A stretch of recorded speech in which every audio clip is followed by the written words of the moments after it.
Hello students, आज के इस वीडियो से हम शुरू करेंगे अपना चैप्टर 11। ठीक है। और चैप्टर 10 जो अभी खत्म नहीं हुआ बिकॉज वो थ्योरेटिकल चलता रहेगा साथ में, बट चैप्टर 11 की बहुत ज़्यादा डिमांड आ रही थी कि चैप्टर 11 कब शुरू होगा। अब चैप्टर 11 से देखो कुछ ऐसे बच्चे होंगे जिनका कोडिंग इन अच्छी नहीं आती होगी, कोई बात नहीं। चैप्टर 11 से मैटर नहीं कर रहा है कि आपने अभी तक क्या पढ़ा है, आपका क्या बैकग्राउंड है। ठीक है। चैप्टर 11 से मैं आपको बिल्कुल एक नए सिरे से बहुत अच्छे तरीके से पढ़ाऊंगा डेटाबेस के बारे में, बिकॉज बिल्कुल न्यू टॉपिक है, तो आपकी प्रीवियस नॉलेज ना कोई मैटर नहीं करती है। तो यहाँ से आप सब इंश्योर करें कि हम बहुत अच्छे तरीके से इसको पढ़ें। ठीक है। चैप्टर 11 का नेम है रिलेशनल डेटाबेस। और अगर आपको कोई और भी चैप्टर पढ़ने हैं तो अभी तक इस पर कुछ ही चैप्टर अपलोड किए गए हैं, बट और सारे चैप्टर अपलोड हो रहे हैं धीमे धीमे। ठीक है। बट आपके एग्जाम से पहले बहुत अच्छे सारी चीज़ें करवा दी जाएंगी, तो उसके लिए चैनल को सब्सक्राइब कर लेना। अब इस चैप्टर में बेसिकली क्या है, डेटाबेस के बारे में हम बात करेंगे। तो यहाँ पे पहले ये चैप्टर आपका पहला चैप्टर, तो इसमें बहुत सारे टर्म्स हैं। ठीक है। और पहली वीडियो को ज़्यादा बड़ा नहीं करूँगा मैं। सबसे पहले हम शुरुआत करते हैं कि डेटाबेस होता क्या है। सबसे पहली चीज़ क्या है कि डेटाबेस होता क्या है। अब देखो, डेटा और बेस, अगर हम इसको तोड़ें तो क्या हुआ, डेटा प्लस बेस। अगर हम देखें तो हमारे पास जो भी अगर किसी की इंफॉर्मेशन हमको कलेक्ट करनी है, देखो डेटा क्या होता है, डेटा हमेशा होता है, हम इसको बोल सकते हैं कि जो इंफॉर्मेशन होती है। ठीक है। इंफॉर्मेशन और डेटा में पता है फर्क क्या होता है। इंफॉर्मेशन जो होती है वो हमारी, हम बोलते हैं कि ये कंडीशन के हिसाब से जो डेटा होता है वो इन्फॉर्मेशन बोला जाता है, और डेटा होता है जो रॉ इन्फॉर्मेशन होती है, उसको बोलते हैं डेटा। अब मैं आपको देखो, अभी तो मैं आपको इसी से पढ़ाऊंगा क्योंकि बहुत ज़्यादा थ्योरेटिकल है, तो यहाँ से समझो। डेटा को अगर हम डिफाइन करें तो हम डिफाइन करेंगे कि देखो इसको लिख के समझते हैं। अगर हम इसको डिफाइन करना चाहें तो डिफाइन कैसे करेंगे, इसको हम बोलेंगे it is a collection of interrelated data stored together. इसको हम क्या बोलेंगे, collection of interrelated data. अभी एक चीज समझा दूंगा आपको। ठीक है। Interrelated data store together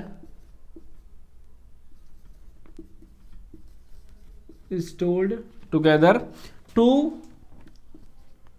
सर्व मल्टीपल एप्लीकेशंस। अभी आपको एक चीज को बताऊं, हर एक चीज समझाऊंगा, बस ध्यान से समझो। और अगर आपको नोट चाहिए हो तो आप टेलीग्राम ग्रुप ज्वाइन कर सकते हैं, और बेटर रहेगा आप लिखो, बिकॉज प्योरली नोट से आप पूरा नहीं समझ सकते, बिकॉज मैंने बहुत सारी चीज़ें इसमें ऐसे समझाई। देखो है क्या, कलेक्शन है किस चीज़ का, इंटररेट डेटा का। यानी कि कुछ ऐसा है, डेटा कुछ इस टाइप में है जिसका कनेक्शन आपस में है, यानी कि inter related data store together, यानी एक साथ उसको स्टोर करा गया है। और काम क्या है, टू सर्व मल्टीपल एप्लीकेशंस, यानी कि हम बहुत सारे एप्लीकेशंस को सर्व करना इसका काम है। क्या इतनी बात समझ भाई? हाँ, इतनी बात समझ भाई। देखो स्टार्टिंग के जो वीडियोस वो आपको थोड़े से बोरिंग लग सकते हैं, बट मैं बोरिंग होने नहीं दूंगा। दूसरी बात ये है कि इसमें आपको बहुत सारा टर्म समझने पड़ेंगे। ठीक है। पहला टर्म हमारा ये हो गया, दूसरा हम टर्म समझते हैं। नेक्स्ट है कि अब हमारा इसका जो डेटाबेस है, इसका हमारा पर्पस क्या है, पर्पस ऑफ DBMS। अब DBMS का पर्पस समझने से पहले हम समझ लेते हैं DBMS का फुल फॉर्म, पहले बता देता हूं आपको। ठीक है। DBMS का फुल फॉर्म होता है data base management, M for management system. Okay, इतनी बात क्लियर है? हाँ भैया, इतनी बात क्लियर। अब हमें इसकी जरूरत क्यों पड़ी, हम ये चाहते थे कि हमारा डेटा जो है एक्यूरेट रहे। हमारा डेटा क्या रहे, हमारी इसकी जरूरत क्यों पड़ी हम, बिकॉज हमारा डेटा है वो डेटा शुड बी एक्यूरेट। ठीक है। डेटा बिल्कुल सही तरीके से हमको डेटा को रखना था, सही फॉर्मेट में रखना था। और हमको इसकी जरूरत क्यों पड़ी, हम चाहते थे इसको प्राइवेट करके रखें, प्राइवेट। एंड एक और इसकी जरूरत है वो है कि protected from damage, and protected from damage. अब देखो तीनों चीज का मतलब क्या है। एक्यूरेट का मतलब है कि जो हमें जैसे डेटा की हमें जरूरत है हम वैसे इसका इस्तेमाल कर सकें पूरी एक्यूरेसी के साथ में। ठीक है। प्राइवेट का मतलब क्या है कि जैसे तो आपकी इंस्टाग्राम प्रोफाइल होती है ना, प्राइवेट पब्लिक, वैसी वाली चीज है। ठीक है। तीसरा क्या है, प्रोटेक्टेड फ्रॉम डैमेज, यानी कि हमारा डेटा जो है ना कहीं ऐसा तो नहीं हमारी फाइल करप्ट हो जाए, ठीक है, तो हमको प्रॉपर्ली इसको स्टोर करना है। अब दो और टर्म हम पढ़ रहे हैं, वो है हमारे डेटा रिडंडेंसी। समझो क्या है डेटा रिडंडेंसी। अब भैया डेटा रिडंडेंसी होता क्या है, बेसिकली हम क्या चाहते हैं कि जब एक डेटा बार बार यानी कि डुप्लीकेशन ऑफ डेटा जो होता है इसी को हम बोलते हैं डेटा रिडंडेंसी। यानी कि जब डेटा रिडंडेंसी होगी तो इसका मतलब है कि आपकी एक डेटाबेस के अंदर डेटा डुप्लीकेट नहीं होना चाहिए, ठीक है। सो हम इसको अगर बोलें तो इसका सीधा साधा मतलब है कि duplication of data is known as data redundancy. और देखो मैं अगर लिख रहा हूं ना तो आप लोग भी साथ में लिखते हैं ना, जिससे कि आपके भी जो पर्सनलाइज नोट्स है ना वो बन जाएंगे और वो बहुत ज़्यादा आपके लिए हेल्प आपकी करेंगे, ठीक है। अब एक और टर्म है हमारा विच इज डेटा इनकंसिस्टेंसी, ठीक है, डेटा इनकंसिस्टेंसी। देखो ये चैप्टर थ्योरेटिकल है, मैं सोच रहा था पीपीटी बनाऊँ, पीपीटी बनाने में तो मेरे 2 वीडियो बन जाएंगे आप लोगों के लिए, तो मैंने कहा इसको हम ऐसे ही रख लेते हैं, ठीक है। अब क्या है देखो, इनकंसिस्टेंसी का मतलब यहाँ पे ये है कि मिसमैच्ड, ध्यान से समझा देता हूँ, देखो mismatched multiple copies of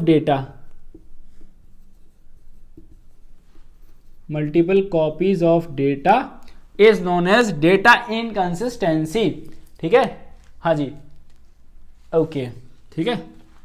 of देखो कॉपी ऑफ अभी सेम डेटा की कॉपी, मैं समझाता हूँ अभी आपको, 1 मिनट के लिए रुक जाइए। Of same data is known as, because मैं नहीं चाहता छोटी छोटी चीज़ें हैं वो आपकी छूटें, और उनको मैं बड़े अच्छे से समझा देता हूँ आपको, बिकॉज आगे जब आप कभी इंजीनियरिंग में पढ़ोगे तो आपका पूरा सब्जेक्ट है ये DBMS करके, ठीक है, बहुत इंपॉर्टेंट सब्जेक्ट होता है। अब समझो देखो मिसमैच का मतलब क्या है। अब देखो मैच का मतलब क्या होता है कि यार जिसका जो डेटा है लाइक जिसका जहां नाम है उसका वहां फादर्स नेम होना चाहिए, ठीक है, तो ये मैच डेटा हो गया। मिसमैच क्या हुआ कि भाई नाम किसी और का, फादर्स नेम किसी और का, क्लास किसी और की, रोल नंबर किसी और का, ठीक है, इस तरीके से। मल्टीपल कॉपीज का क्या मतलब होता है कि एक से ज्यादा कॉपी है, ठीक है, हमको भैया डेटाबेस में होना चाहिए था एक, लेकिन उसमें है 10 कॉपी उस चीज की। Of same data is known as data inconsistency, ठीक है, ओके भैया, यहां तक हमको बात समझ में आई। अब हम पढ़ेंगे इसके बाद रिलेशनल डेटाबेस मॉडल। क्या कवर करेंगे हम, रिलेशनल डेटाबेस मॉडल। और यहां से जितना आपका ये थ्योरेटिकल है, बिकॉज थ्योरेटिकल काफी ज्यादा थ्योरेटिकल है यार, और मैं कोशिश करूंगा कि बोरिंग ना हो, ओके।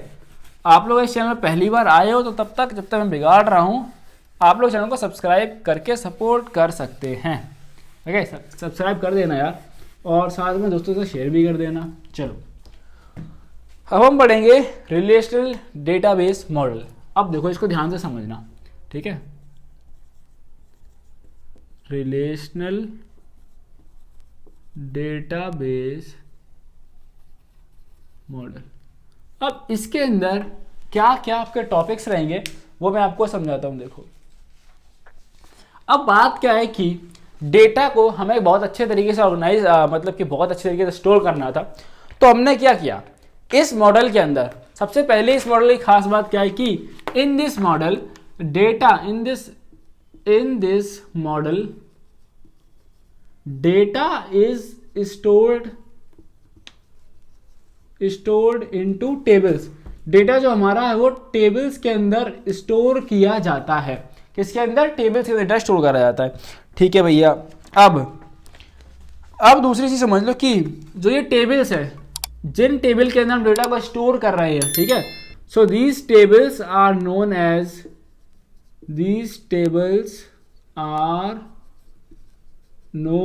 As relations. इनको हम क्या बोलते हैं, रिलेशंस बोलते हैं, ठीक है, ओके। अब नेक्स्ट क्या है सुनो, rows of relations are generally refer to as tuples. ये ध्यान से समझ लो। देखो यानी कि फॉर एग्जांपल हमारी एक टेबल है, अब इसके अंदर कॉलम्स होते हैं और रोज होते हैं। ये तो हमारे नॉर्मल भाषा में बोलते हैं रोज और कॉलम्स।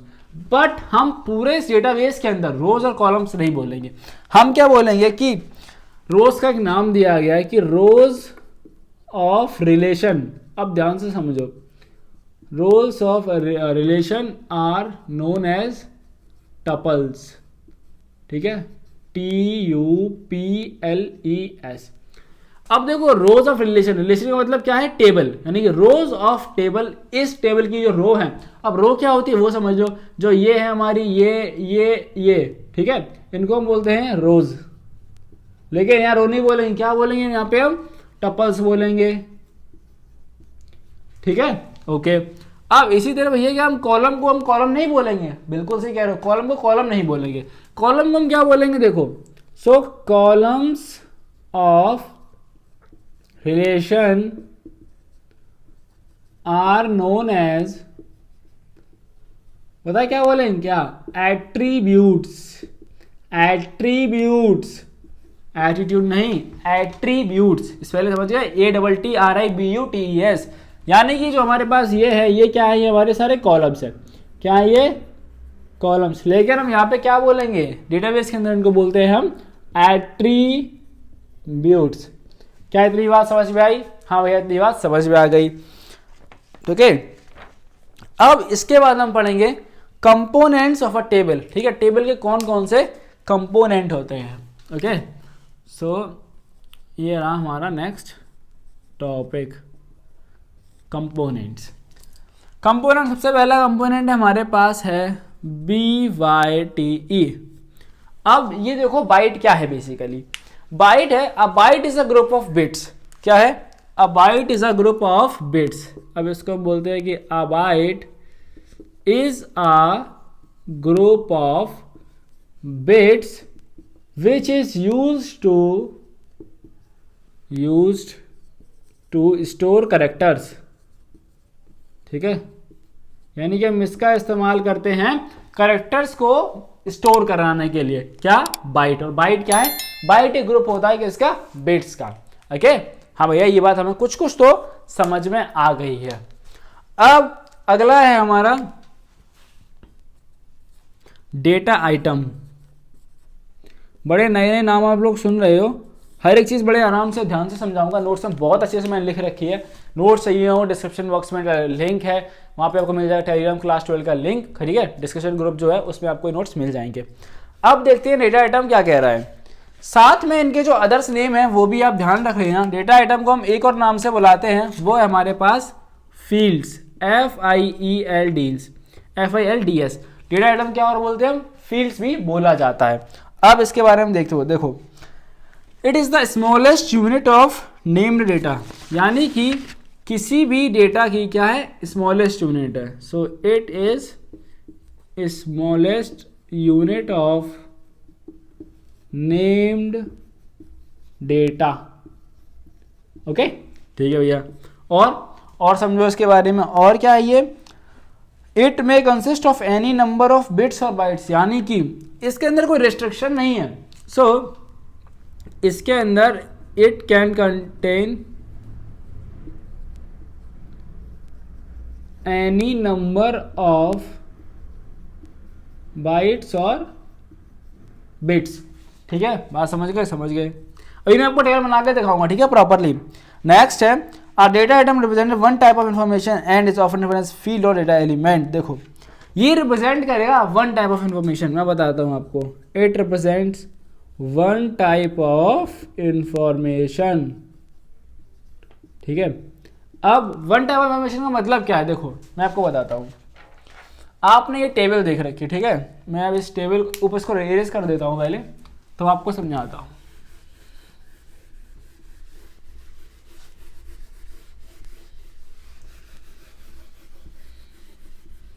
ओके, चलो इसको बिगाड़ ही दिया है मैंने, कोई इसको बिगाड़ ही देता हूँ मैं, ठीक है।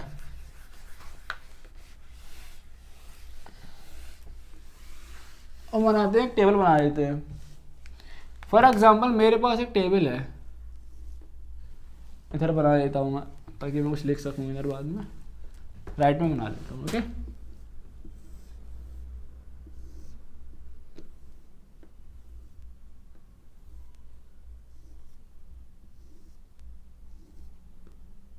देखो यार ड्राइंग मेरी ऐसी ही है, ठीक है।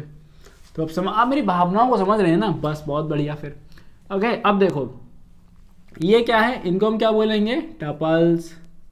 इनको क्या बोलेंगे, एट्रीब्यूट्स। ओके ठीक है। अब ये फील्ड क्या है, देखो फील्ड क्या है, जो हमारे पास ये कॉलम ये बच रहा है ना, ये क्या है, ये इसके ऊपर हम एक्सेल की भाषा में बोले तो ये एक्टिव सेल होता है, ठीक है। आपको यहाँ से सेल नहीं समझो, यहाँ इतना समझो, ये क्या है, फील्ड। ये क्या है, फील्ड। ये क्या है, फील्ड है ये। और फील्ड के अंदर क्या आएगा, मान लो फॉर एग्जाम्पल के लिए अगर यहाँ पे नेम मैंने रोल नंबर रख दिया, या चलो मैंने सीरियल नंबर उसको बोल दिया, ठीक है। तो इसके अंदर 1 आएगा, 2 आएगा, 3 आएगा। अब आप देख रहे हो कि इसके अंदर जो डेटा है वो कैसा है, ए ग्रेड टाइप का है, यानी कि ये न्यूमेरिक है, ठीक है। अगर हम आगे बात करें इसके अंदर तो 34 ही मान लो आ जाएगा इसमें, ठीक है, कभी 34 भी आएगा। तो वो भी क्या हुआ, सेम डेटा टाइप के जो एलिमेंट्स है वो इसके अंदर आएंगे, इसलिए इसको बोला गया one type of information. Okay ठीक है भैया, इतनी बात समझ में आ गई। अब नेक्स्ट है हमारे पास जो कंपोनेंट है वो रिकॉर्ड। नेक्स्ट कंपोनेंट क्या है, रिकॉर्ड। अब देखो रिकॉर्ड क्या होता है, फॉर एग्जाम्पल के लिए अगर आपका एक पूरा का पूरा जो स्कूल में एक रिकॉर्ड होता है, ठीक है, कि आपके एफए में कितने थे, एसए में कितने थे, ठीक है, लाइक FA3 में कितने, FA4 में कितने होंगे, फाइनल में कितने होंगे, उसके बेसिस पे आपका रिजल्ट बनता है। ओके अब रिकॉर्ड को हम देखो डिफाइन कैसे करेंगे। A record is a named condition, named collection of data which represent a complete unit of information. So हम इसको लिख देंगे कि record is a named collection of data items which represent a complete unit of information। यानी कि हमारा record क्या होता है, एक नेम्ड कलेक्शन होता है, ठीक है। लाइक अगर आपका रिकॉर्ड ये रखा होगा तो उसका नाम क्या होगा, मेरा अगर मान लो मेरा रिकॉर्ड होगा विशाल कुमार, ठीक है, विशाल कुमार 12th A1 या A2 का कुछ जो भी होगा, इसका नाम होगा named collection of data item, यानी कि मेरा जो भी डेटा होगा एफए का, एसए का, कब एडमिशन लिया, कितनी फीस जमा है, सारी कुछ data items which represents a complete unit of information, ठीक है। यानी वो जो रिकॉर्ड है मेरे बारे में पूरी इंफॉर्मेशन को रिप्रेजेंट कर रहा होगा, ठीक है। क्या इतनी बात समझ में आई, हाँ समझ में आई। चलो अब कुछ और हमारे पास बच रहे हैं वो भी समझ लेते हैं। नेक्स्ट है हमारे पास टेबल। नेक्स्ट क्या है, टेबल। अब टेबल क्या है, table is a named collection of all occurrences of a given type of logical record. ये मैं भी आपको समझा देता हूँ, देखो अ टेबल क्या है, अ नेम्ड कलेक्शन ऑफ